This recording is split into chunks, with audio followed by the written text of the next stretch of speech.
The dream. That very night Ogmora slept fitfully. His unconscious was not at peace. Finally lapsing into a dream state, he saw himself taken back to the time of the beginning. He witnessed the creation of Lemuria, the motherland. A beautiful young woman appeared. She walked through the air towards him. She was holding some sort of precious bundle wrapped in cloth. At first Ogmora thought that it might be a baby, but it was not. She slowly approached a stone cairn that had a smooth round basin carved out of the top of it. A bed of black sand rested inside the basin.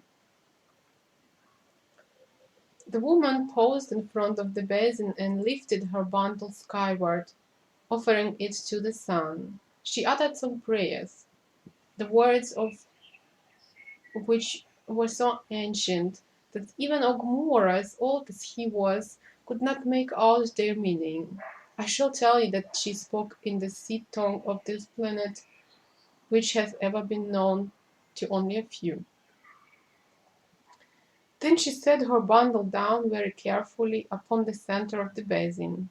As she unwrapped the cloth, tears began streaming down her cheeks. She cried out with the anguish of all mothers giving birth for the first time. And then there it was, unwrapped, lying silently in the dark basin. Ogmora saw the mother egg. Time stood still or simply did not exist. The sun shone steadily overhead. The woman cried ever more tears and raised her arms sunward as she intoned her ancient prayers over and over.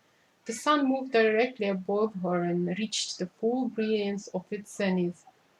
Then it sent a blindingly bright shaft of light downwards, earthwards, ever nearer, until it reached the silent egg resting in the basin.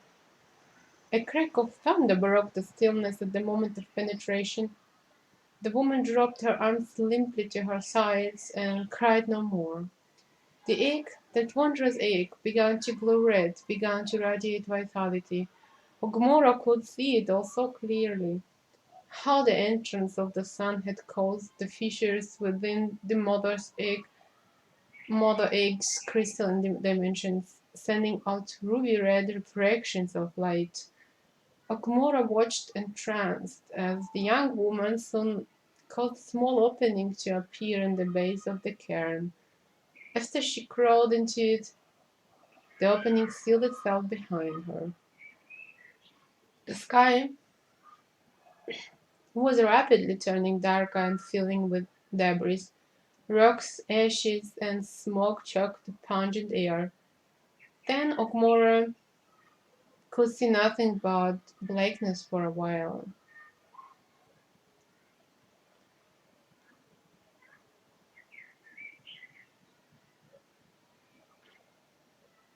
When the atmosphere finally cleared, there in the place of the storm cairn stood Lemuria's ancestral mountain, the formidable volcano Karak Oa.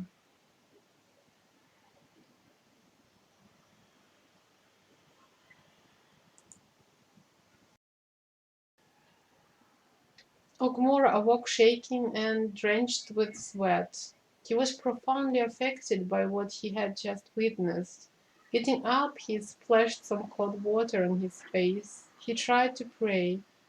He paced to and fro with troubled stride. Finally he managed to calm himself down. Then he heard a voice deep within him saying that he must return to sleep, that there was more to learn. Okumura lay down and immediately fell into another deep sleep.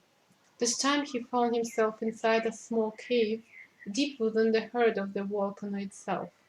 It took him several moments before he could adjust his eyes enough in order to see a large stone roll away from what appeared to be that same cairn from long ago. Through the opening emerged the figure of a tiny, unspeakably ancient woman. Ogmura was truly shocked at the sight of her, although he himself had lived for several thousands of years. Never before had he seen anyone this old. There seemed to be no bones, no substance to her, and yet there she was, standing before him. Her eyes were filled with a combination of deep sorrow and wisdom. They stared at him intensely. Ogmora felt the heavy weight of the knowledge that she held. Finally she spoke thus. "Ogmora," she whispered faintly, "I am Ma'a. I am the mother of all things. I was placed here at the beginning. I begat the mother egg which begat the motherland which begat all things which live upon it and have ever existed here." Tears streamed down her wrinkled face as she spoke. "Ogmora, I am here to tell you that the time for Lemuria is running out. Our mother egg has been pierced and its life force is dripping away."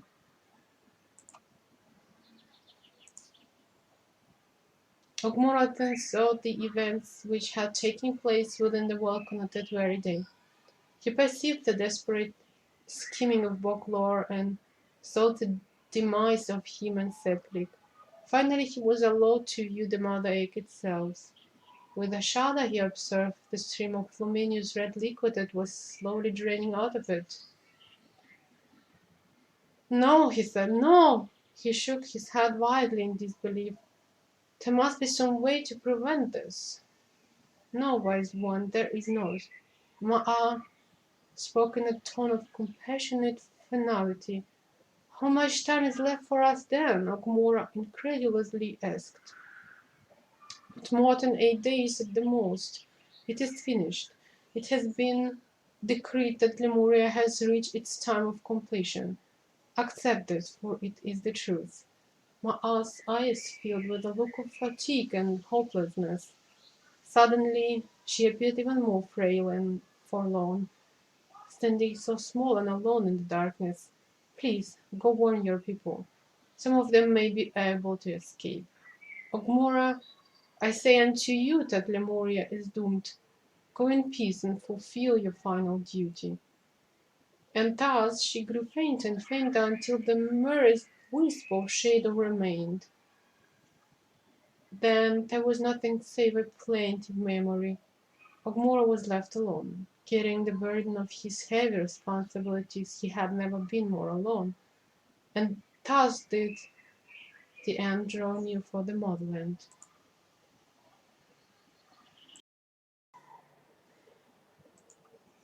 The Crystal Cave. "No!" The shout broke the silence of Ogmora's chamber. The scream, his own terrible scream, had awakened him. Ogmora sat up in bed, pale and trembling. An icy cold fear gripped his insides. Yes, he had no doubts. He didn't need any proof. He was absolutely certain that his dreams had held the truth. What to do? What to do? He pondered endlessly. I must devise a plan. There must be some way to prevent this. Whom dare I tell about this? No one, because the tidings will leak out and there will be frightening, horrifying panic. He thought of Altazar, his favorite, with a pang of regret. I will save one of us, if I cannot save all of us, and it shall be he. Hence he conceived the scheme to send Altazar to Rapa Nui and put it into effect the first thing that very morning. Then Ogmora went alone to that most hidden place, the secret tower at the Temple of the Dawn. Slowly he climbed the ancient spiraling stairway and unlocked the door to the tower room, key trembling in his gnarled old hand. Inside all was in darkness until he pulled the coverings off the opening to the sky. A burst of bright light flashed off the huge crystal in the center of the room. This crystal was a secret that he had shared with no one. It had been given to Lemuria long ago by the first altar from Atlantis. It was to be used only in matters of utmost gravity, for it contained the power to communicate directly with the Nine via the magnetic grid. Well, now its time had come. Ogmora put himself erect by tightening the invisible golden cord which extended out of the top of his head. He arose into his higher awareness. He placed his hands over the crystal, not touching it physically, just letting the energy fields merge. He struck the air around it. Ogmora felt the power of the crystal activate as the air on his hands turned from cold to warm to hot. Then he uttered the sound that had been passed on to him but only whispered once, the sound that he had never before needed to utter. Staring into the crystal, he focused all his being into it. Then he stepped inside of it.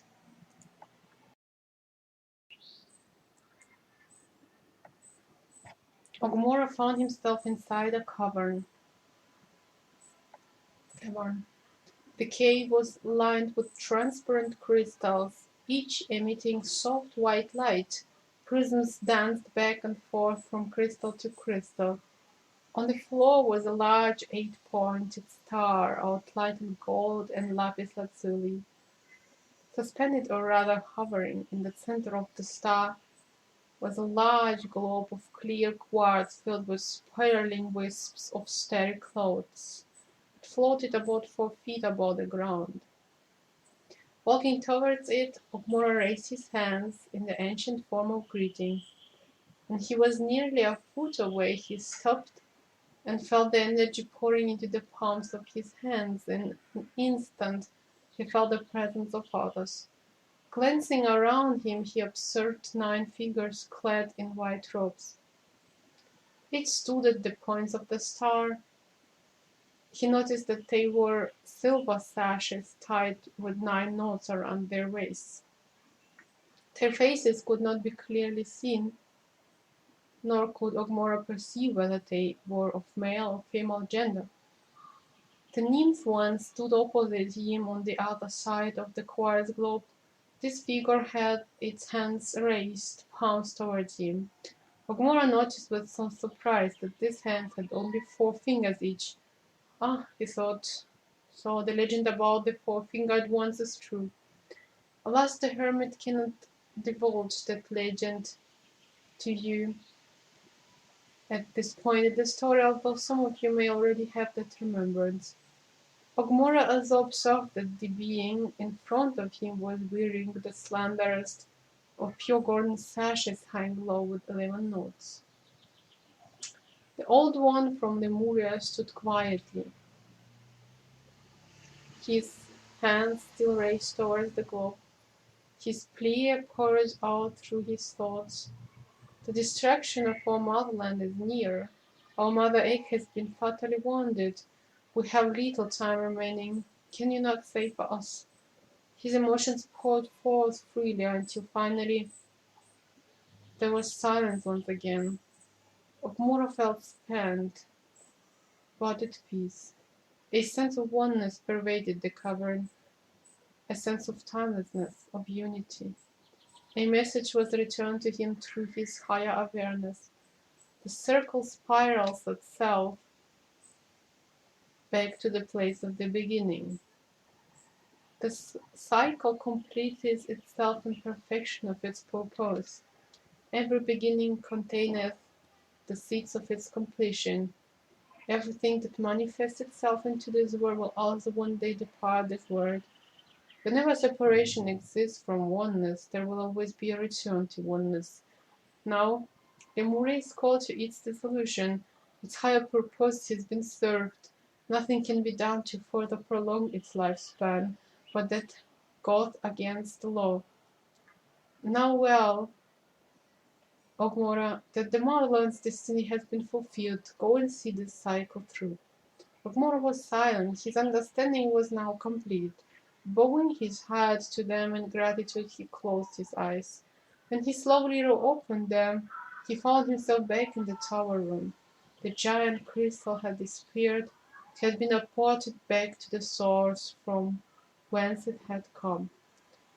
Ah, poor Ogmora, he knew he understood, yet a profound feeling of sadness was within him. That old man carefully closed the opening to the sky and gently locked the door, knowing that he would never again return to the tower. Arriving downstairs, he realized that it was now evening. Somehow 7 days had passed by. Hence, he called together the Codes of Tana for its final emergency session.